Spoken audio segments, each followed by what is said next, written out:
Welcome to The Glass Ceiling, the podcast where business leaders share their stories, struggles and triumphs. There is a lot in that. There's a lot of learning. We sort of had different views on how the business should be ran. The next 10 years looks like for South Australia. Startup's the easiest. I'm your host, Marissa Hankinson from Wavebreaker, and I'm passionate about amplifying their voices. Join me as we explore the highs and lows of innovation, entrepreneurship and leadership. From founders to CEOs, our guests will share their insights, experiences and advice on how to succeed and make a lasting impact. Get ready for inspiring conversations and valuable lessons. Let's shatter the glass ceiling, one story. Want your own video podcast? Or just ready to get in front of the right audience? At Wavebreaker Productions, we specialise in full-service video podcast production and guest appearance and PR services. We help business owners, experts, and change makers show up with confidence on camera and on the mic. From filming and editing to distribution and promotion, we handle it all, so you can focus on your message. Whether you're launching your own show or looking to appear on aligned podcasts, we'll help you get seen, heard, and remembered. This is more than a podcast. It's your platform. Helping you be seen, heard, and remembered. Find out more at wavebreakerproductions.com. My guest today is Nick Simpson, a serial entrepreneur with a taste for innovation and resilience to back it all. Nick's entrepreneurial journey started young, picking oranges on his father's orchard, and then launching his first business straight out of school. Later on, Nick joined forces with David Proctor to open a manufacturing facility producing Dr. Proctor beef biltong. However, a serious back injury caused a little bit of a stop to that after you did a bit of a sideline into landscape gardening at one point. But then, while you were laid up, I'm assuming, Boat to Bowl was born, a pet treat brand focusing on sustainable and premium ingredients. Unfortunately, when your supplier went into administration in 2022, I'm not going to say the word pivot because that's overused, but you didn't miss a beat.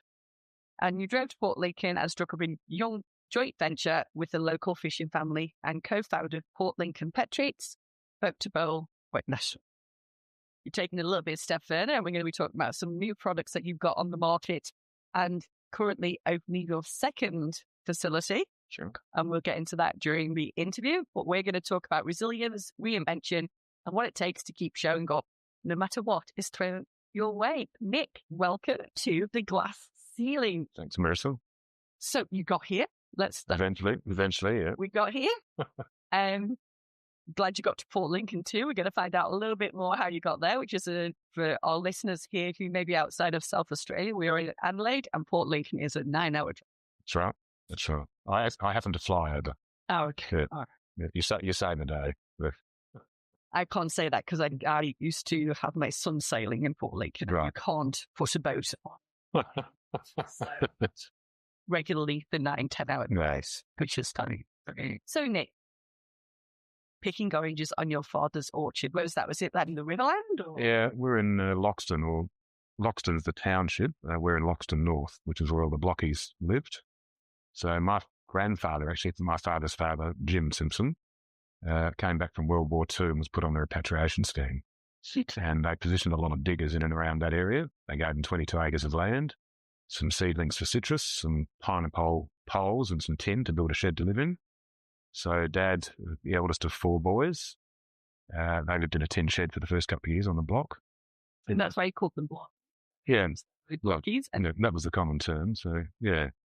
So it started from there, and I guess they bought more acres each year, and the boys all worked the property. Dad being the eldest, I think eventually they all went off in their separate ways, worked for elders. One went to the army. Dad did this, one of his brothers did that. But they all eventually came back together and continued to grow the business, I suppose, and buy more land and more acreage and plant more citrus. And when water went bad, they pulled the citrus out and planted grapes, and that was a common trend. But that's where it all started. And does your family still have it?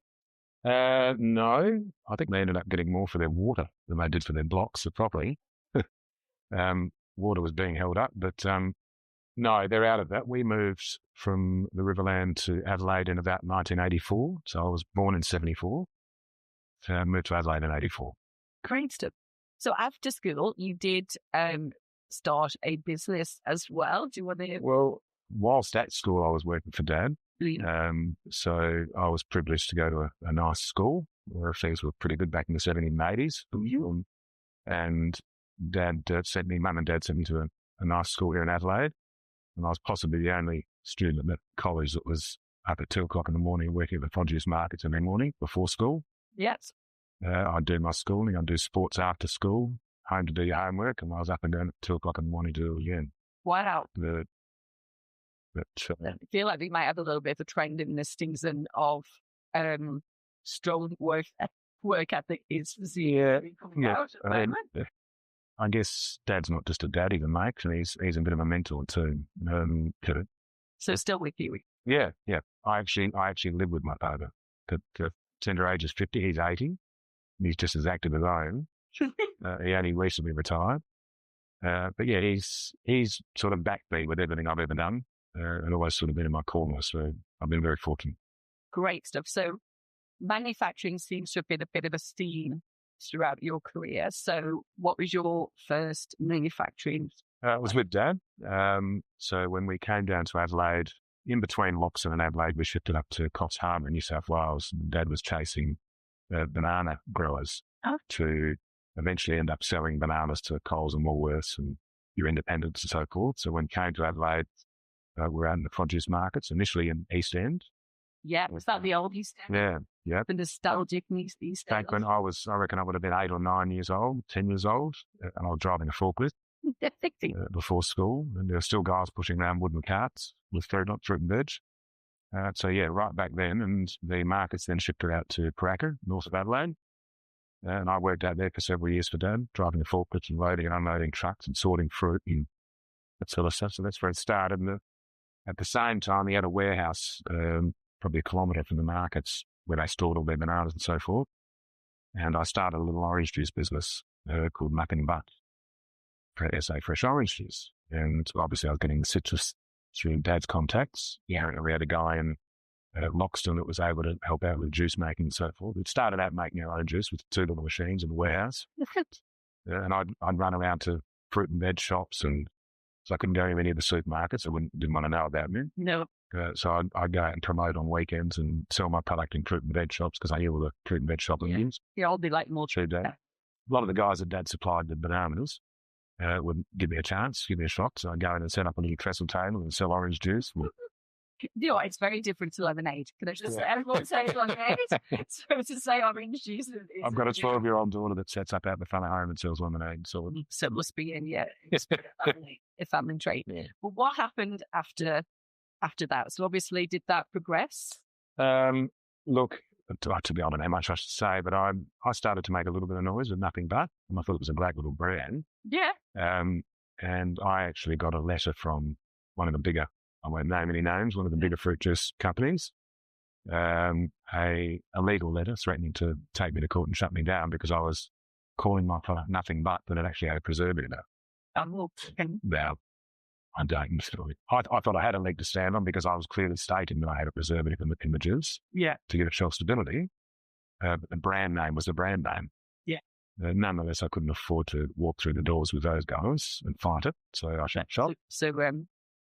I don't want to say Big Brother because I don't think it was, but sometimes Big Brand came along. Do you know what's happened to me a few times with ventures where the big guys come in and squash me? I take it as a compliment. You're obviously doing something right to get their attention. Yeah. And you're there thinking. Appear to be a bit of a threat, perhaps. That's what were you, like 18, 20-year-old at that time? And so you're doing something right. Well, I was 23 with another business when I got shut down by the likes of Coca-Cola. So. But that's another story. And one of the reasons that I really did, we had a bit of a chat on the phone, and we were discussing a mutual connection connect to us. But that was one of the reasons that I actually did want you to have the show on the show, because there's a lot of our listeners out there that are starting in business, or, they're getting to that tricky end of scaling, or it's just getting hard. And let's be really honest, small business is incredibly hard. Look, it's very tough. I just think it's been this tough for a very, very long time. I've been doing it since I was straight out of school, 18, 19. I was a young entrepreneur at the age of 23. Yep. I've had several businesses in several different industries, and I can honestly say that I've never made a buck. I've learned a lot. Yeah. I've made a lot of mistakes. I've been honest or too honest where I shouldn't have. I've been taken advantage of. I've always considered myself, I wouldn't consider myself an astute businessman by any means. I'm an ideas man. And it's one thing to have an idea, it's another thing to put it into action.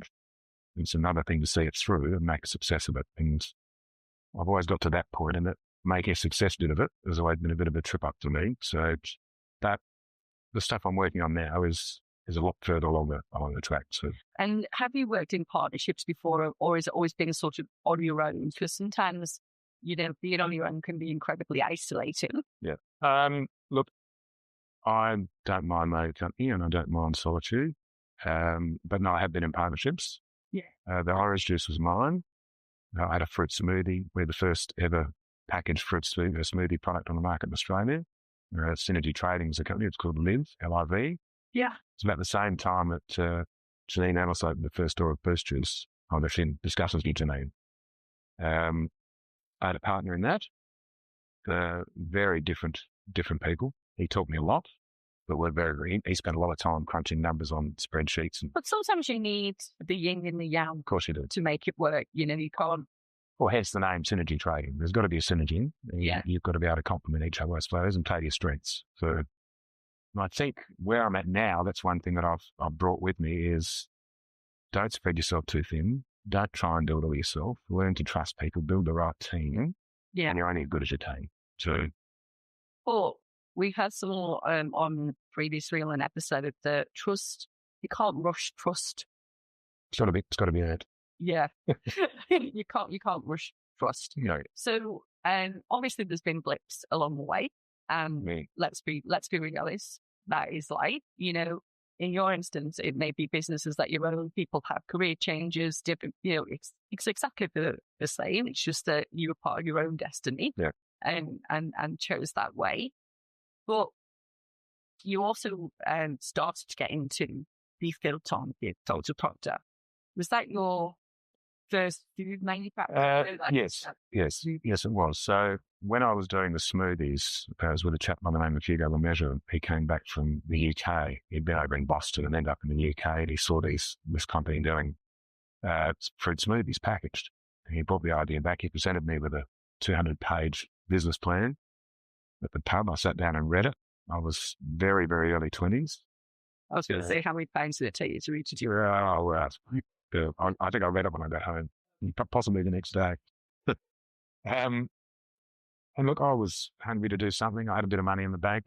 I possibly should have put a deposit on the house or something, but I threw it all into a business. And it didn't work. We worked very hard. We had a great idea. We were the pioneers of high pressure preservation in Australia, where we'd put the packaged product, because all packaging breathes. We'd put it into a vessel. It was like a rocket ship. And you close the vessel like a submarine lid, and it would fill with water. That water would then be put under 83,000 pounds per square inch of pressure. Wow. That pressure passes through the packaging, because all packaging breathes, pass through the packaging into the product, and it would literally squat the microbial food-supporting microorganisms, the bugs in fruit juice, without changing the taste, the flavour, the texture, and then give it a 6-month shelf life with no preservative. Same machine, you could put a styrofoam coffee cup into it, and it would remove all the air in the process, and the coffee cup would come out about that big. You could put a lobster in it. It would cook the meat under pressure and shut the shell, so you could actually present an entire lobster on a plate. It's pretty incredible technology. But okay, maybe that business didn't work, but what did you do with that success? Because that's a free. No. It was, the technology itself was owned by an American company, Purdue Technologies, and I reckon I was 23 at the time when it all went belly up, and they actually flew a team out from the States, sat me down in the boardroom, all these suits, my favourite age. I was 23, and they were talking about going me for $3 million, which was the value of the machine. So we had it on a vendor finance where we were paying XYZ per month to use that technology. Yeah. They withdrew the technology from the country, took it home with them. Okay. They literally packed their bags. Yeah. So my point where I was going was that's where I met David Proctor. So I was dating a girl at the time, and David was living over in England. So David's South African descent, and he met a girl from Adelaide, and they eloped in Kenya and got married. She got homesick, brought him back to Adelaide, and that's where I met David Proctor. Now, he was into IT. There was no IT work in Adelaide at that point. IT was pretty new. So was this early 2000s? Yeah, thereabouts. So he hit me up for some work, and I said, well, come out to the factory and help me make some smoothies. And he loved what I was doing, and I think he still tells the story that he got inspired to do his own thing. We then separated, parted ways. I didn't hear from him for years, and he tracked me down, and he'd been running his beef biltong business, Dr. Proctor's, in a factory over in Melbourne with a parcel. The biltong is very South African, isn't it? Yeah. So it's a softer version of jerky, basically. You've got a really, really nicely spiced, well-done steak. Yeah. Anyway, he rang me out of the blue. He said, I've been trying to track you down. I've been doing this Dr. Proctor's beef biltong. It's going well. I'm in all the 7-Elevens and BPs. And he said, but I'm having troubles with my business partner. I'd like to move the operation to Adelaide and get you involved. So he got rid of his business partner. I hired a truck. I drove over to the factory in Melbourne, picked up all the stuff, put it in the truck, drove it back to Adelaide, found the factory in Adelaide, put everything in place. In that time that it took us to get up and running, we got pushed out of store in 7-Eleven and BP, lost our customers. Very eastern seaboard is 7-Elevens. Yeah. So it's all P&C rail trade, petrol and convenience. So all of a sudden we've got all this infrastructure in place, so huge facility, and no customers. Cool. Well, it stopped eventually. Oh, wow. We were clutching at straws. David was going back to Melbourne and doing IT work to keep the lights on, pay the bills. I started mucking around with drying fruits. We started a brand called Nutri-Fruits, which was dehydrated bananas, dehydrated strawberries, dehydrated apples, dehydrated mango, that we proposed to put into little packs. Like you'd see your Sandboy crisps in a pack of 20 variety, the kids' lunch boxes. Yeah. We thought, well, instead of chips, we'll do dried fruit, the kids' lunch. Yeah. That's massive all that alternative now, Yeah. Yep. We had problems with packaging and didn't have a marketing budget. I ended up drying abalone for the Asian market as well.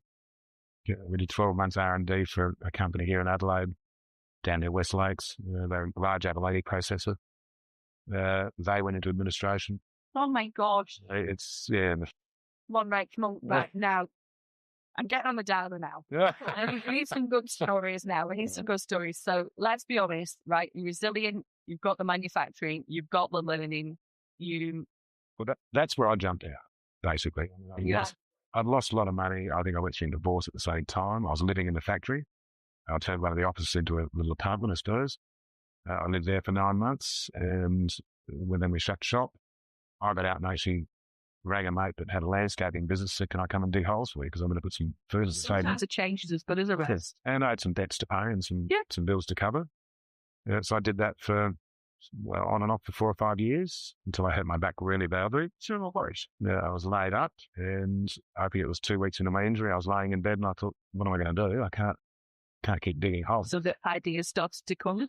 And I thought, well, why don't I, it's lean on past experience. I love brands. I love food. I love dogs. My best friend as a kid on the farm was a dog. Do you have them? Yes. Always had dogs. What's your dog then? Ziggy, little Jack Russell. I live in a townhouse in town. I've always had big dogs, but it's a ferry dog. Yeah. So I came up with Boat to Bowl. I thought, well, I love food. Didn't necessarily want to go back to manufacturing. I probably didn't want that direct consumer kind of approach. Well, or people. Yeah. That's really bad. Well, the manufacturing bit is a bit that scared me because I've been through that before and it didn't work. And just the associated costs and staffing and the amount of risk. Yeah. So I'm not ready to do that again. I don't need to. So I came up with what I thought was a very smart, lazy business model. I found a contract manufacturer. It was an ex-commercial fisherman in North Queensland. He would source the fish, slice, dice, dehydrate, pack it into my packaging, send it to me, and I would just on-sell. So that's a bit like the white label, and it was your. They were doing all the work. I just owned a brand. Yeah. So it was pick and pack for me. I'd work from home. I had half the garage, so a double carport garage. One car space turned into a workspace, a packing area, and I'd literally receive orders on the website, pack them, and send them out. So more like this. Yep. And so e-commerce. So again, none of that overheads. No. So really, a big thing of learning was that risk mitigation. Is yes, I'm ideas, but I've been burnt a few million times. What can I do? Am I learning to take this to the next level? Yeah. And it brings us around full circle though, because November 22, I'd been probably 4 years, just under 4 years in business with Boat to Bowl. It was going on. So that was national or international? National, just national. Selling into every state basically. Yeah. Is this direct to consumer? Yeah. The B2C, the orders would come in. My guys in North Queensland would pack the product for me based on my purchase orders, and I'd just ship it out. What? I'd sit on 20 grand's worth of stock in the garage, and the orders were flowing through. It was doing well. It was growing. Nice little. Yep. Yeah, it was good. I was quite proud of myself and quite happy with the achievement. Longevity of 4 years. Yeah. But then November 22, I'd just done 7 days out of the 9 at the Adelaide Royal Show. I sold out in 7 days, so I couldn't attend the last 2 days. And whilst at the Royal Show, I rang my supplier and I said, listen, I've been invited to the Sydney Pet Show, the first ever Aussie pet show. And this was a big deal. Yeah. So what was that 4-day show? 3-day show. Yeah. And then you just have that success of I can show them. And that's a hard doing. It's a pet show. Obviously. Yeah. So I was very excited to be invited to come along. So I put in a huge order with my supplier, by far the biggest order I'd ever given him. God, what did she tell me? Well, I was really confident after the results at the Royal Show and I in Sydney. I was going for it, pedal to the metal. And a week later, the Royal Show had finished, it packed up. A week later, I followed up with the supplier just to see how things were going, and they answered the phone and said, we've gone into corporate recovery. So I said, you what? Oh, and they said administration. I said, I know what it means, but you didn't know this a week ago when I placed that big order. There would have been raised flags. Fake bank. It's a lot came out since then. Yeah. Anyway, so I went into a state of panic, for lack of a better term. Didn't sleep probably for a couple of nights. I think day 3. You'd already committed to that pet show, and that in itself is an investment. I think it's a $1,000 deposit or something that I put down. But not to mention 4 years of passion and hard work and building this brand. All of a sudden I couldn't feed the brand because I couldn't get product. I had another lesson learned, had all my eggs in one basket in regards to supply. So diversity is another one. Again, risk mitigation. Yep.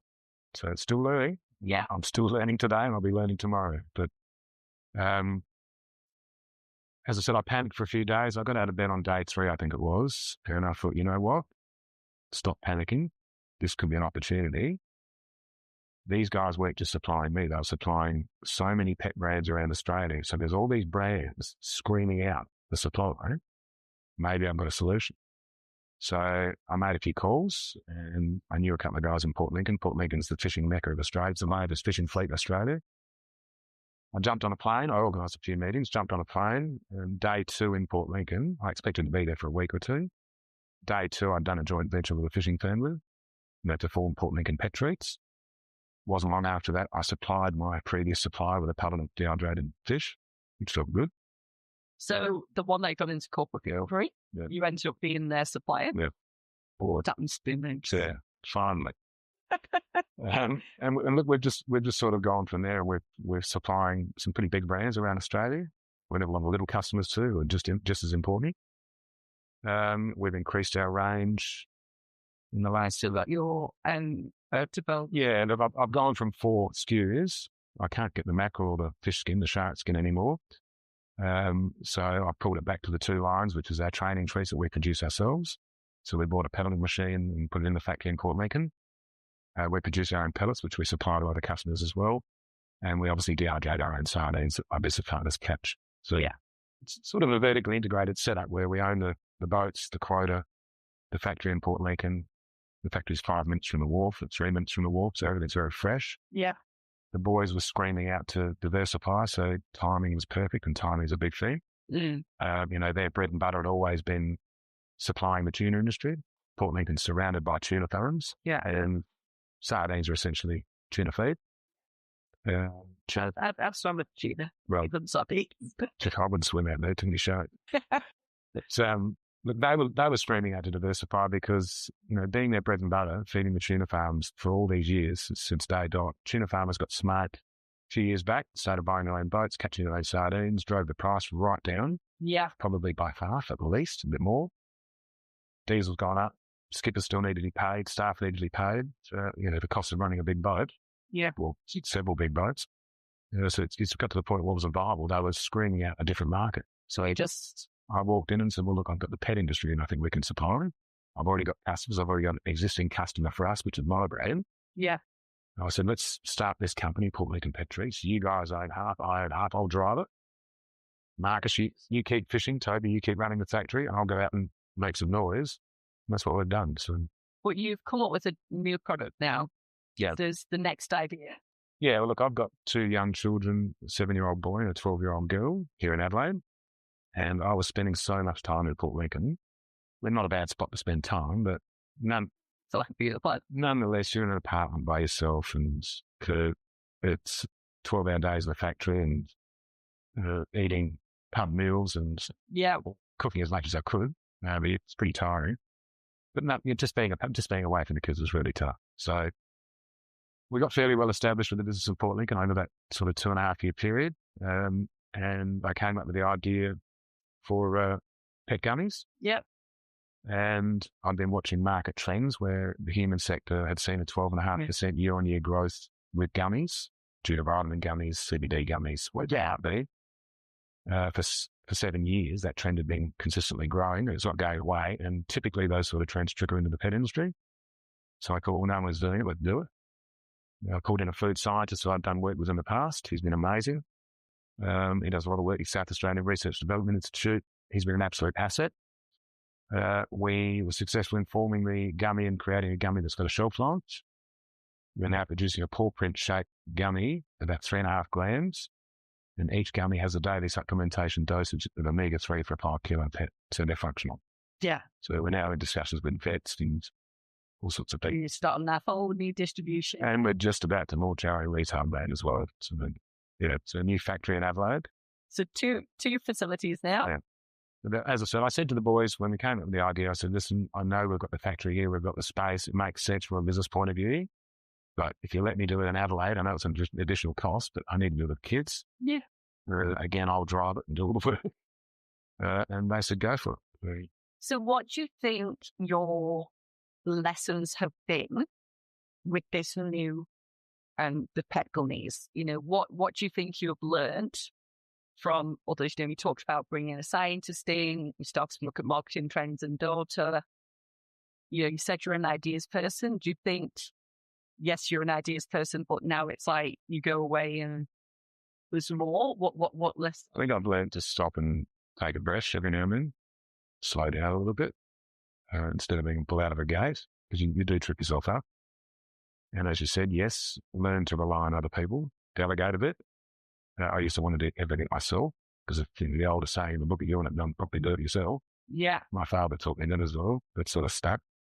But that's not the case anymore. There's that much going on a daily basis. You need to be able to shift some of that responsibility to someone that you can trust. So I'm pretty proud of the fact that I think I've built a really good team. But when I say team, the team is my customers, my suppliers, my food scientists, my business partners. Very all that. They're all part of the team and they're all essential links in the chain, basically. So it's not just about your customers and in this. In other words, being an innovative sort of product, first of its kind, we're setting a market price, which gets us to sort of set margins as well, which is really exciting. It's an exciting time. A lot of hard work to be done yet. Yeah, that's okay. Yeah. So do you have we talk about building the team, obviously delegating, but do you have any advice for our listeners who are starting out? Because it does get to that point where you're a sole trader, you don't have a team straight away. So is there any? You know what? Be prepared to work hard, believe in yourself, if the gut feels right, go with your gut, definitely. Too many times I've questioned myself and I've let it ride, and 6 months, 12 months, 18 months time, someone else is doing that, and you had that idea, and you were going to run with it, but you didn't follow your gut. You shouldn't. Sometimes you have to point where you got when you think something's not quite right out. But if it doesn't feel right, don't buy it. Yeah, walk away. So go with a good gut feeling. But the other thing, look, you would have heard it a million times. Everyone's heard it. No one likes to hear it. You got to work hard. Yes. When we're in production, I'm at the factory at 4 o'clock in the morning. I'm very hands-on. I think when you're building a team, you've got staff working under you, I should say working with you. Yeah. They need to know that you're there for all the right reasons too, and you're willing to sort of hard work as well. So I'll be there at 4 o'clock in the morning, packing the product that we've produced the day before. Finish that at about 6:30. I start to cook. So I mix all the ingredients, do the recipe, start to cook. The cook's done by about 8:30 when the staff arrive. So we start pouring and depositing and making the gummies. We finish that by about 3:30, 4 o'clock. I knock the staff off. I stay back and I clean. Then I get in the office and do admin. I finish about 7:30. So they're long days when you're in production, but I look at the big picture. It won't be forever. It won't be forever, but also sometimes nobody can take, when you're trying to recruit new customers or you're going out on the road or looking at that distribution channels, there's a certain passion that no one else is going to portray. True. And know that process, and people buy people, and they're buying you. You've got to be able to sell yourself. Correct. I mean, we're fortunate the product that we're working on at the moment, no one else is offering it. It's a bit of a niche, but it won't be forever. No. Someone else will be doing it, probably. You'll be trying to attract those early adopters, the social vets and things like that. So they need to know that they're dealing with the right person, saying, yes, you're right, you're going to sell yourself at the same time. Yeah. If our listeners and viewers would like to do more, how would they get in touch with you? PortLincolnPetTreats.com.au. Port Lincoln Pet Treats. So Pet Gummies is part of the brand on that website, as well as your own products and Boatbell. Yeah. Fantastic. Nick, thank you so much for coming into the studio. It's been an absolute pleasure to have you on the glass ceiling and hear your story, and hopefully it will inspire others to keep going. Hope so. Thanks very much. You're welcome. Tuning in to this episode of The Glass Ceiling. If you've liked what you heard, please subscribe, as we'd love to have you as part of our community. We're grateful to our guests for sharing their inspiring stories and insights with us. This podcast was brought to you by Wavebreaker. Join us next time as we shatter the glass ceiling, one story at a time.